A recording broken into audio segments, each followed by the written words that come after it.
नमस्कार सर्वांना, स्वागत आहे तुमचं आमच्या परत एकदा एका नवीन व्हिडिओमध्ये. तर काय चाललंय मग? काय नाही चपात्या करते. कसे आहात तुम्ही सगळेजण? चपाती खाली बसून लाटते ती, कारण बरंच काम केलंय तिने आज. कारण गावाकडे गेलतो ना घरात थोडस. कारण आम्ही कालच गावाकडनं आलो आणि आम्ही एसटी महामंडळानं आलो. मेन म्हणजे बेकार हाल झाले, कारण संध्याकाळचं यायला खूप म्हणजे तिथनं निघायलाच टाइम होत होता आम्हाला गावातनं, टाइम पण होत होता आणि ट्रॅव्हल पकडायला पण वेळ लागत होता. त्यामुळे आम्ही सकाळीच निघालो, जी गाडी म्हणजे भेटेल त्या गाडीने आलो. दोघं असतो तर काय नसतं. पोरग आहे ना सोबत, कंबर माझं तर कंबर गेलंय.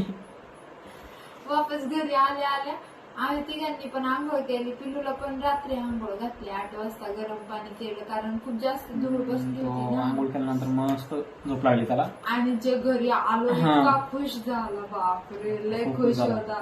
असं आणि इकडनं जाताना सुद्धा तो एवढा खुश होता, खूप खुश होता. आम्हाला वाटलं तो प्रवासामध्ये त्रास देतोय की काय, कारण एवढ्या लांब आम्ही पहिल्यांदा त्याला घेऊन गेलो होतो. आणि आम्ही कुठे गेलो होतो? मी व्हिडिओ बघितले असेल बरेचसे. आपण जामनेरला गेलो होतो. म्हणजे एवढा लांब जामनेर म्हणून तिला टाकरखेडा, म्हणजे माझ्या बहिणीकडे गेलो. सगळ्यात लहान बहीण आहे, तिच्याकडे गेलो होतो. ती बरेच दिवस झाले बोलत होती आला नाही, कारण लग्न झाल्यापासून, तिचं लग्न झाल्यापासून फक्त एकदा गेलो होतो. त्यानंतर मी गेलोच नाही. मला जवळजवळ 8 ते 9 वर्ष झाले. आणि मी पहिल्यांदा गेलते. 8 ते 9 वर्ष झाले तिथे गेलो होतो. खानदेश मध्ये गेलो. आणि एक ताई म्हणजे भाषा बदलली माझी. आता ते थोडस गावाकडे गेलं ना, ते ऑटोमॅटिक जी ओळून जाते, ऑटोमॅटिक जी वळते, तसंच आपण जसं समोरचं बोलतो आणि खानदेशची पण नाही राहत, ती वेगळीच भाषा बोलता येते ते. त्यामुळे ती भाषा अशी झाली. काजलची सुद्धा तशी. मी आता चांगली तरी तुला म्हणणार होतो की काजल तू असं बोला लागली म्हणलं. आता ते नाही समजत, ते बोलता करून राहिले असं बोलत होती तू तिथं. मला काजलची भाषा खरंच चेंज झाली. आणि त्यानंतर व्हिडिओ अपलोड केल्यानंतर एका ताईनं बोललेच, बाई भाषा चेंज करून टाकली तू, पहिलीच भाषा चांगली होती. आणि माझी भाषा पण थोडीफार अशी असतेच गावाकडची. काजलची नव्हती तशी, काजलची चांगली होती. ते कसं आपण एखाद्या सोबत कंटिन्यू बोलतोय ना, तर ते आपोआप ती भाषा चेंज होतो. गावाला आम्ही गेलो नव्हतो बरेच दिवस, कारण बाळ लहान होतं. आमची काही अडचणी होत्या, त्यामुळे पण नाही गेलो. आणि त्या टायमिंग मध्ये काही लोकांनी एवढा त्रास दिला आम्हाला, जास्त त्रास दिला. त्या टायमिंग मध्ये फार आम्हाला म्हणजे मारायला पण येत होते, म्हणजे गाडी भरून येणार इकडं. पण मला काही इनडायरेक्टली मला फोन नाही केला त्यांनी की मी मारायला येणार. पण एका पाहुण्याला त्यांनी बोलले की आम्ही जातोय, आम्हाला ड्रेस सांग त्याचा, आम्ही त्याच्याकडे गाडी भरून जातोय आणि त्याच्याकडे बघतोच आता काय. तर त्यावेळेस पण त्यांनी त्रास दिला. आणि त्यानंतर पण एकाने काय ते जायला अवलादीने त्रास दिला की मी आताच गेल्या महिन्यातच आम्ही दिलेले पैसे त्याला मागितले. काही पैसे आम्ही त्याच्या अडचणीमध्ये आम्ही त्याला मदत केली होती, पण आता आम्हाला गरज होती थोडेफार. तर मग काजलनं पैसे मागितले त्याला. त्यानंतर तो असा पलटला की तो मला नको मागू, पण मी म्हणलं की आपल्याला पण लागतात म्हणून मग आपण का सोडायचे, भले इथे किती का असताना पण आपल्याला पण लागतात. कोणी 1 रुपया पण सोडत नाही. तर मग काजलनं मागितलं ना, तर तो असा पलटला, काजललाच बोलायला लागला, तुझे का फार वाईट शब्द बोलला, काय तुझे का 2-3 लाख रुपये आहे का, तू काय बोलती हे. मग त्यानंतर मला राग. त्यानंतर मग मी घातल्याशिवाय त्याला. त्यानंतर तो माझ्यावर एवढा पलटला की म्हणला तुला मर्डरच करेल तिकडे येऊन, तुला तुझी सेटिंग लावून मी तिथे येऊन पुण्यामध्ये येऊन सेटिंग लावेन. तुला जे लोक वाईट टायमिंग मध्ये मदत करतात त्यांची तुम्ही सेटिंग लावा, त्यांना चाकू घालून मारा, हे सगळं चालतंय लोकांना. असले तर जाईल. आणि हे बाकीचे मला मारणारे कोणीच नाही, बहिणीचेच नवरे आहेत ते. बहिणी म्हणणार पण नाही आता मी द्यायला. 3 बहिणी, आता एकच आता सगळ्यातला. आणि तिच्याकडे गेलो आम्ही, तिची व्हिडिओ टाकलेली आपण. आम्ही त्यांच्याकडे निस्वार्थ काय म्हणतात ना, निस्वार्थ जीव लावणारी बहीण भेटायला पण नशीब लागतं. एकच असाना पण चांगली असावं. तिच्यासाठी मी आतापर्यंत काहीच केलेलं नाहीये, काहीच करेल नाही आम्ही. पण तरी सुद्धा ती एवढं धरते ना मला, अजिबात काही मागणी करत नाही की मला हे पाहिजे ते पाहिजे. आणि माझ्यासाठी हे केलंय का ते केलंय ते बोलत पण नाहीये. आम्ही एकच दिवस राहिलो पण इतकं फ्रीडम तर मग, राहिलो हा. आणि पोरं पण इतकी छान आहे, जसे आई वडील शिकवलं तसं पोरं वागतं. ती पोरगी इतकी छान बोलते ना, माही इतकी गोड आहे. आम्हाला म्हणजे असं जाताना डायरेक्ट रडायला लागले, यांचे बुट वगैरे लपवून ठेवले. आणि म्हणे तो बारका पण म्हणत होता, कार्तिक पण म्हणत बऱ्याच होते, दिवसानं गेल्यानंतर आम्ही जायचंय त्यांच्यासाठी म्हणून. छोटस गिफ्ट पण घेऊन गेलो होतो आणि ते आवडलं त्यांना भारी मस्त. एकच दिवस गेलो बट मन भरून जगलो. हा. आणि आम्हाला आम्ही जात नव्हतो, काही कारण होत त्यामागं, गावाकडे जात नव्हतो. आणि तेच त्यांना, त्या लोकांना असं वाटलं की हे घाबरले, येत नाही इकडं, जात नाही, आपल्याला घाबरले हे, है ना काजल, की असं समजत होतं हा. आपल्याला. तर मग आम्ही म्हणलं जाऊ, म्हणलं विषय काय तर आणि जाऊ. सारखे हा. फोन केला ना, मला वाईट बोलले तर ह्यांना बोलले की तू तिकडे ये, ती पुण्यामध्ये कमून लपून बसतो, इकडे ये येऊन म्हणे, तर दाखव तुझा तिथं. murder करतो, जवळ येऊन दाखव तू. तू सेटिंग लावतो असं म्हणे. कुठं पण ये म्हणे, तू संभाजीनगर मध्ये ये, अलीकडे गावात किंवा ये, ह्यांच्या मावशीच्या घरी ये म्हणे, तुला घरात घुसून मारतो म्हणे असं म्हटलं. सूर्यानाच कापतो, तुकडे करतो. मग मी तिकडे गेल्यानंतर मग मी त्याला मुद्दा म्हणून मीच फोन केला. नाही ते कसे बोलते, बोटी बोटी करतो हा. म्हणे, बोटी बोटी. एक बहीण पण म्हणली होती बोटी बोटी करणार आहे. हा. हा. तर मग मी मुद्दाम सख्या गेलो. बहिणी. हा. गेलो मुद्दाम आणि त्याला फोन केला. मग ये बाबा, आता काय करायचं घे करून. फोनच केला नाही त्यांनी तर परत. त्यांनी फोनच नाही केला. आणि बाकीच्या त्या बांडगुळ्याला तर फोनच नाही केला मी, कारण की व्हिडिओ तर बघितलेच, लपून लापून कुठून तरी बघतातच आहे. हा. स्टेटस हा. बघतात, व्हिडिओ बघतात. काम आपलं काय ते देवधर्म करतात, इकडे तिकडे जातात आणि या माराच्या भाषा करतात. हा बरोबर. ही शिकवण आहे त्यांची. आता पण त्या मार्गाचं आपण नाव घेणार नाही, त्या मार्गात जातात ते, कारण की ते काही शिकवत नाही त्यांना असं करा म्हणून, है ना, असं वागा म्हणून. पण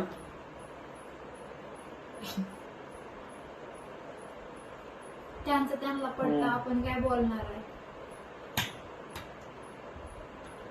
पुण्यात येऊन मारणार, परत गावाकडे येऊन गावाकडे हा. पुण्यातील माता म्हणे, कुठं राहतो सांग म्हणे. म्हणलं या हडपसर मध्ये. म्हणजे हडपसर कुठे आहे? पण पुण्यामध्ये. हे तर बोललाच, पण त्याच्या आधी पण आपलं तुझा 9 महिना चालू होता बघ तुला, त्या टायमिंगला पण तेव्हा तर लय इनडायरेक्टली त्रास मला तर फोन नव्हता केला. पाहुण्याला म्हणले होते की आम्ही गाडी भरून जातो, त्याकडे बघतो, मारासाठीच आम्हाला. आणि मी का घाबरत होते, म्हणजे हे नव्हते घाबरत, पण मी काय घाबरत होते, 9वा महिना चालू होता, शेवटचा महिना चालू होता आणि लास्टचे 10 का 15 दिवस बाकी होते फक्त. तर त्याच्यामुळे असं वाटत होतं की भांडणं नको, म्हणून इथं आले तर भांडणं नको, बस त्याच्यासाठी हे वाटत होतं. आणि आपण कुठे जाऊ शकत नव्हतो, बस एवढंच. कमी जास्त झालं, कमी जास्त झालं संभाळणं. काय करणार. एक तर माझं लेकरू नवसाचं आहे बाबा, तिकडं कोणी काही म्हणा, तुम्ही 4 पैदा करा, तिकडं आम्हाला काही घेणं देणं नाहीये. माझं नवसाचंच राहिलंय मला. आणि एक बांडगुळ त्या 7व्या महिन्याच्या कार्यक्रमावर पण हसला होता ना एक मला काय दलिंदर. म्हणे, काहीतरी बोलले, मला काय बोलली होती, तुलाच नवलपरी झालाय. मलाच तुलाच नवलपरी नवलपरी राहिलंय, आहे. मलाच हा. नवसाचं आहे बाई, माझं मला माहितीये. तू नको शिकू, तू 4 कर, मला काही घेणं देणं नाहीये. स्वतःच्या आणि मुलाखालचा हा. अंधार झाकता येणं आणि दुसऱ्याला बोलायला लागले. त्याच्या घरचे, एकाच्या घरचे काय म्हणतात माहितीये का ते म्हणले, पाहुण्यामध्ये म्हणले ते म्हणजे आम्ही त्याला बोललो म्हणे की तू तुझा सुखी राहा, पण आम्हाला त्रास देऊ नको. आणि आम्ही कशाला त्रास देऊ, आम्हाला तुम्ही त्रास देताय विनाकारण. आम्ही कोणाच्या आधी नसतोय, मधी नसतोय, तरी सुद्धा आमच्या चर्चा तुम्ही गावभर सांगतात, आमच्या गोष्टी गावभर करतात, जिथं जाईल तिथं आमचीच गोष्टी करतात तुम्ही. कशाला पाहिजे, आम्ही कोणाच्या मध्ये नसतो, आधी नसतो, बोलत बी नाही आम्ही त्यांच्यासोबत, बोलत तरी पण नाही. यांची बैठक भरती सगळ्यांची. एका माणसाला एवढा त्रास नसतो द्यायचा. जिथं जाईन तिथं बैठक भरवतात, जिथं जाईन तिथं त्यांच्या नावाचं काय म्हणतात, टाळ वाजवतात. अशा कशा बहिणी आहेत काय माहिती. बहिणी बी तशाच आहेत, घरचे तसेच आहेत. बहिणी एकच असावी पण जीव लावणारी असावी, अशी भंगार काय कोणाची नावाला नुसते. आधी पण मग खूप हा. आणि आपल्या घरावरनं पण बोलणं झालं तर ना आपल्या घरच्यांनी पण, है ना, आपल्याला. आम्ही तर कधी कोणाकडून आशा केली नव्हती. आम्हाला फक्त म्हणणं होतं, आम्ही एवढं सुद्धा म्हटलं होतं की आम्हाला काहीच लागत नाही, आम्हाला 2 शब्द गोड बोलले बस झालं. तोंडावर सुद्धा बोललेले बरं ही गोष्ट. तरी म्हणे तुला इथं हिस्सा पाहिजे का, मग तू ये इथं पैसे फेक, असं म्हणे. पैसे फेक म्हणे, विटा उचलून ये म्हणे घराच्या, तुझ्या घालणं ते 800 स्क्वेअर फूट आहे, आम्हाला काय घेणं देणं. इथं पुण्यामध्ये आमची 2,500 स्क्वेअर फूटची जागा पडेल तशी, थोड्या दिवसात ती पण इच्छा ते पूर्ण होणार. काय बोलतात माहितीये का आम्हाला तुमच्या की बाबा तुझी लायकी नव्हती इकडे राहायची म्हणून तू पुण्याला गेला. ये पुण्यात मग तुझी लायकी आहे तर राहून दाखव तू 4 बापाच्या महिने. जीवावर उड्या मारणाऱ्या 4 महिने बांडगोळे एकच किड्यांनो महिना. सडलेल्या अवलादींनो तर मला एकच सांगतोय मी 4 दिवस राहून दाखवा इथं पुण्यामध्ये. 7,000 भाडं भर फॅमिली मग समजून तुला. फॅमिली पण नको, स्वतः जगून दाखव, स्वतः कमवून खाऊन दाखव तू, आला मग मग तुला सांगेल मी. आम्ही आणि काहीतरी करून घेऊन दाखव इथं. आमचं लग्न माहितीये का त्या 2000 बापाच्या जीवावर घेतलेल्या त्या खोपड्यामध्ये राहून काही फायदा नाही. नाही तर काय सगळं आई आणि आमच्याच म्हणजे आम्ही स्वतःच्या याच्यावर करतोय तर आमचं आमचं हे लग्न करता. झालं 2018 मध्ये आमचं 2019 मध्ये आमचं लग्न झालं. लग्नाला झाले 4-5 वर्ष. बेबी प्लॅनिंग करत नव्हतं आम्ही. त्याच्या मागं कारण होतं, कारण लग्नाच्या आधी मी यांना म्हटलं होतं की आपण जोपर्यंत आपली स्वतःची जागा किंवा काही स्वतःचं घेत नाही तोवर बेबी प्लॅनिंग करायची नाही. ज्या दिवशी आम्ही आमच्याकडे बँक बॅलन्स होतं प्लस आमची जागा घेतली आम्ही त्याच्यानंतर बेबी प्लॅनिंग केलं. सर्व आम्ही आमच्या स्वतःच्या जीवावर केलं. याच्यामध्ये आम्हाला कोणाचाच सपोर्ट नव्हता. फॅमिलीमध्ये म्हटलं तर कोणाचाच सपोर्ट नव्हता. आम्ही जे केलं ते स्वतःच्या जीवावर केलेलं आहे. कोणाचाही सपोर्ट नसता सुद्धा आम्ही एवढं केलंय. तर पुण्यामध्ये आमच्या आज 2,500 स्क्वेअर फूटची जागा आहे स्वतःची. सगळं आहे, जागेचा सातबारा आहे सगळे. फक्त आता ते लवकर काय स्टॅम्प ड्युटी वगैरे काही नाहीये बरं. 7/12 नाव आहे आमचं. ऑनलाईन चेक करू शकता. हा. तुमच्यासारख्या असे ते 800 स्क्वेअर फूटची घंटा गरज नाहीये. देवाने आम्हाला एवढं दिलंय. आम्ही स्वतःसाठी सक्षम आहोत.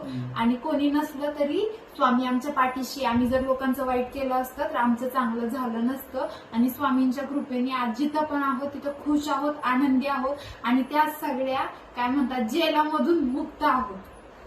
अजून काय बोलायचं का हो? काय नाही. तुझ्यासारख्या त्या बॉन्डवर जमिनी घेतलेल्या नाही आम्ही, समजलं का. मला बी चांगलं 7/12 म्हणजे होतं ज्याच्या मनात काही पाप नसते किंवा काही वाईट नसतं. तुमच्यासारखे ना तोंडावर एक बोलतो माघारी चाड्या चुगल्या करतो तशी सवय नाही आम्हाला. तेच म्हणलं बोलावं तरी म्हणलं आपण गावाकडे चाललोय, आपल्याला एवढे धमक्या करतात, मारतात, मारासाठी हे करतात ते. फोन केला मग मी म्हणलं त्यातल्या एकाला फोन करतो म्हणलं, बाकीच्यांचा काय फोन लागा ना, ब्लॉक लिस्टला टाकल्या ना नंबर, कशाला लागन. मग एकाला लावला दुसऱ्या नंबरवरनं. त्याला म्हणलं ये काय करायचं कर. तो आलाच नाही. मलाच म्हणतो परत, तू तिथं लपून बसला परत. आता कुठे यायचं होतं मला बाकी. त्याच्या घरी जायचं होतं. तुझ्या घरी कशाला यावं म्हणा. तू ये, तुला गरज आहे ना. तुला मारायचं शॉक आलंय. तुझ्या बुडाला आग पेटली. घरी यायला काय परत म्हणले असते, घरी आले धिंगाणे केले. घरी आली आम्हाला सवय नाही कोणाच्या घरी जायचं. जिथे एकदा आपल्याला नाही म्हणलं ना तिला आम्ही जात कोणाच्या नाही. घरी. तुम्हाला सवय असेल ती, तुम्हाला ते काय म्हणतात ना जास्त गरज येत असेल. त्यातला एक म्हणला होता ना मी सिल्लोड मध्ये या, पुढे लपून बसला. मग आम्ही तिकडे आल्यानंतर आम्ही सगळीकडे जाऊन आलो. आम्ही सगळीकडे जाऊन आलो, व्हिडिओ टाकले. आम्ही जर घाबरलो असतो तर आम्ही आलोच नसतो, व्हिडिओ पण नसते बनवणे, टाकले पण नसते. जाताना पण टाकलं होतं. हा चाललोय म्हणून बोल. आता ना आम्हाला ना. आणि तुम्हाला त्यांच्या म्हणण्यावर काही जण आपल्याला हे करतात ना, हा ना. टार्गेट करतात. म्हणजे पण तुमच्या नाकारल्यानं आमचं अस्तित्व काय संपत नाहीये. आणि तुम्हाला ते खुशी वाटत असेल की बाबा यांना मला कोणी, विश्वास नव्हता असं होईल पण खरंच झालं. तुम्हाला खुशी वाटत असेल की बाबा यांचा कोणी नाहीये, यांना कोणी विचारत नाही. नको आहे आम्हाला. नकोच आहे आम्हाला. आम्ही हे सुखी देखाव्याचे मानपानाचे आम्हाला नको, गरज पण नाहीये. गरज नाही. हा, कारण हे मानपान तुम्हीच घ्या. तुम्हालाच तुम्हाला मुबारक. गरज आहे त्यांना आपल्याला. फुकटचे मानपान हे नकोय आपल्याला.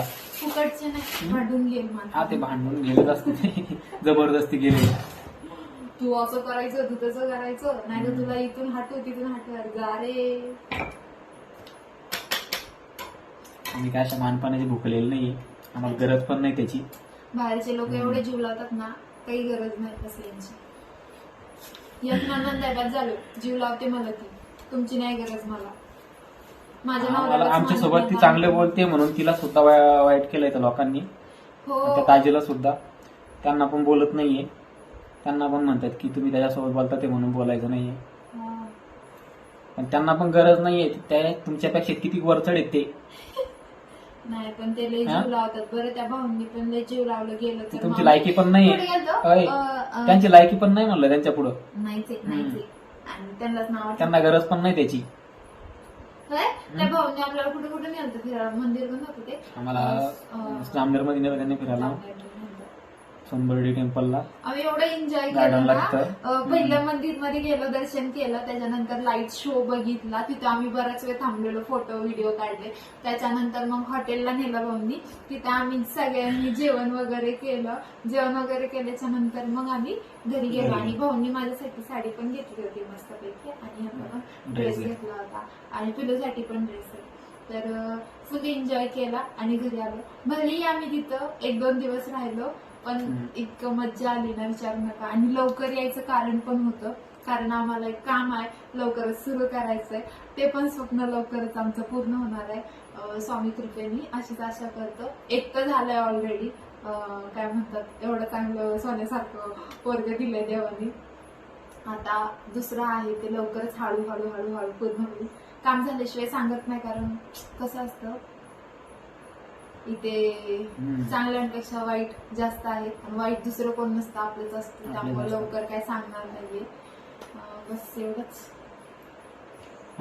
काय म्हणतो माझं? आता तुम्ही म्हणता पिल्लू कुठे गेलं? पिल्लू तिकडे पिल्लू झोपलाय, झोळीत टाकलाय त्याला, झोळीमध्ये टाकलाय, त्यामुळे तो शांत झोपलाय, त्यामुळे व्हिडिओ बनवते आम्ही. आणि गावाकडून आलो ना, आल्यावरती इंस्टाग्राम बघत होते, आज काहीतरी गोड खवटत होतं, म्हणून मग शेवभाजी केलती, खीर केलती, डाळ भात केलता. आता चपात्या बनवायच्या राहिले. इतकं जास्त दमले आज, दिवसभर काम काम काम चालू वाट लागली. कारण घरात आपण 4 दिवस नसलो, धूळ होती, भांडे बिंडे सगळे वापस धुवून घेतले थोडेसे, कारण घरामध्ये काटिंग वगैरे होतात, जाळे बसतात, म्हणून सगळं परत साफसूफ करून घेतलं. कपडे पिल्लूचे तर कपडे एवढे पडेल होते धुवायला, कारण तो उलट्या लय करतो ट्रॅव्हल मध्ये, त्याच्या पप्पावरच गेलाय तो उलट्या करायला. मला पण सण होत नाही. बस सेम कॉपीच निघला यांची, सेम कॉपी आहे माझ्यावर, काहीच नाही, दिसायला पण कॉपीच आहे. काही जण म्हणते काय म्हणते पप्पाची कार्बन कॉपी आहे किंवा सेम दुसराच गणू आहे छोटा गणू. आतापर्यंत आम्ही त्याला दाखवलं नव्हतं, कारण आता 5-6 महिने झाले.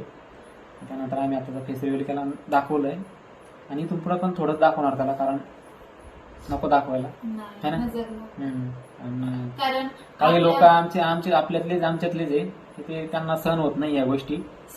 आणि काही लोकांना हे पण सहन होत नाहीये की हे ना सपोर्टचे बिना सपोर्टचे, आणि काही एवढ्या आपल्यापेक्षा पुढे काय चालले, एवढ्या कमी वयामध्ये समजा एवढं झपाट्यानं पुढे चालले समजा, ते खुपतंय कोणाला तरी, आणि ते आपल्यापेक्षा कोणतरी मोठं होतंय हे खुपतंय. त्यामुळे ते काय करतात, त्या अशा माणसाला मग टार्गेट करतात, त्याला म्हणजे एकटं पाडायचा प्रयत्न करतात. काय फरक पडत नाही. आम्ही एकटे पहिले काल पण नव्हतं, आज पण नसणार, इथून पुढं पण नसणार. करा काय करायचंय. तो उठला बघ. माझा चला तर मग भेटूया नेक्स्ट व्हिडिओ मध्ये. कसा वाटला आजचा व्हिडिओ? आणि त्या वानगुळ्यांना तेच सांगणार आहे, सडलेल्या अवलादींना, हा तुमच्यात एवढीच हिंमत आहेत ना, आता या पुण्याला आम्ही निवांत आहे, काय करायचं, तुमचं स्वागत करायला निवांत. येऊन पण आलो तिकडे, पण गावाकडे पण आलो मी, पण तुम्ही काय आले नाही, फिरलो मी बिंदास. पण तुम्हाला असं वाटतं यानं काही ऍक्शनच घेतली नाही, म्हणून तुम्हाला फोन केला मी एकाला त्यातल्याला, मला येईन तरी कोणतरी भेटायला. एकाला खबर लागली, आम्हाला वाटलं सगळे की नाही आलं. दादा थोडा विषय, चॅनल नवीन असेल चॅनल सबस्क्राईब करा, व्हिडिओ लाईक करा, छान छान कमेंट्स करा. भेटूया नेक्स्ट व्हिडिओ मध्ये. Bye bye.